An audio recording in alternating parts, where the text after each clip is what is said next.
Aujourd'hui, nous marquons une étape tragique ici, aux États-Unis. Joe Biden a annoncé lors d'un sommet sur la Covid-19 la semaine dernière que les États-Unis avaient atteint 1 million de décès dus au coronavirus et a ordonné que le drapeau des États-Unis flotte en berne à la Maison-Blanche en mémoire des vies perdues. Ce moment, comme l'a déclaré le président, était un moment d'humilité pour la nation après plus de 2 années de douleur. Pour beaucoup, la vie ordinaire a été suspendue et pour d'autres, on leur a refusé les rituels familiers du deuil.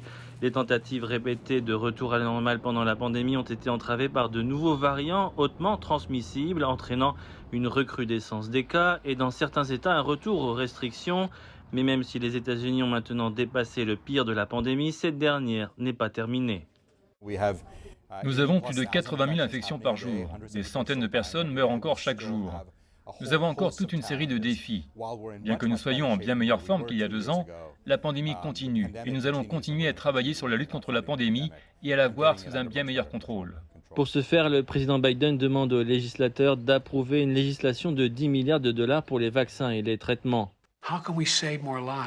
Comment pouvons-nous sauver plus de vies?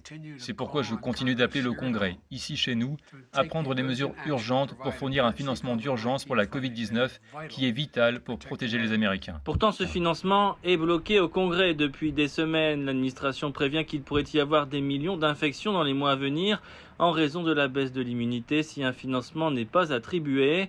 Cela pourrait signifier plus d'hospitalisations et de décès, aggravant la douleur du pays dont l'ampleur est difficile à saisir.